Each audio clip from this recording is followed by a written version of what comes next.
We're here at CDL London with Loony. Unfortunately, Ultra just going out, and I would like to say thank you for coming to do interviews. You guys are the only team who are actually doing losers interviews when you do go on to lose, so thank you very much for taking the time. Obviously, disappointing weekend for you guys. Ultimately, what went wrong? Just crucial mistakes that turned the map around. S&D, you saw that 1v2 from Luca. We had a 2v2 with Methods and Cammy that didn't go our way. We had like a 5v3 that didn't go our way. So, props to them, obviously, for clutching up and taking that S&D from us. And then domination, there was a crucial point where we had A, they had B, and then they had C. But we decided to OE to get C. And as we were doing that, two of our teammates pushed B, which kind of flipped the spawns in their favor. And props to them again for holding us in that 2-cap / like a C neutral, and they just played it well after our mistake. And that's what Call of Duty is, right? Just playing off people's mistakes. Obviously, you didn't have too bad of a time in Minnesota. You guys played well. What did you change, obviously, apart from the players, going into this event? Just our practice. We were playing a lot of respawn because we knew that's what we needed help. We actually went undefeated in S&D at Minnesota, so we knew that's always a good backbone to have, obviously, winning your game twos to keep you in the series.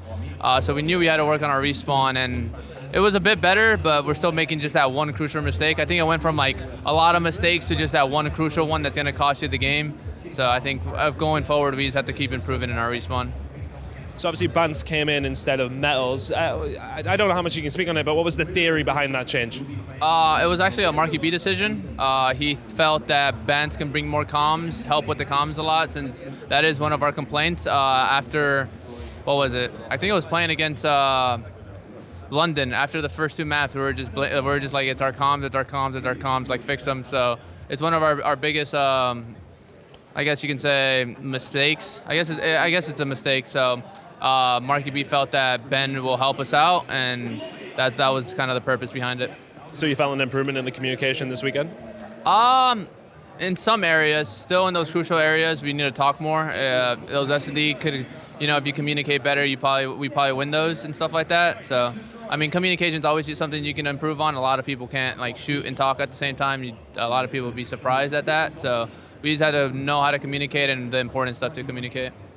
So Toronto are known for having a 10-man roster. Do you see you guys changing quite often through the season, or do you think it's just to see how it goes? It's not really up to me. I'm just a player, and I'm just hoping I stay on the roster, even though statistically I've been underperforming, but I think I bring a lot to the team that put us in a position to win. So it's kind of, like I said, it was like Marky B's decision for Ben, and you can see more changes in the future with the 10-man roster, start trying some stuff, and we'll just see how it goes. So what's the plans now before your next event? Just go back, review the VOD, see what you guys want to do? Yeah, so we're actually at Atlanta, so it's another kind of short break that we have before we have to travel, so we just have to go back and grind hard again, improve that respawn, which with ever players that if we do decide to change, don't know, like I said. So just keep improving in respawn, and like I said, our S&D, I think our strats are good, our mid-round's pretty good. It's just that communication to clutch out those runs that we had in Minnesota will just help us forward.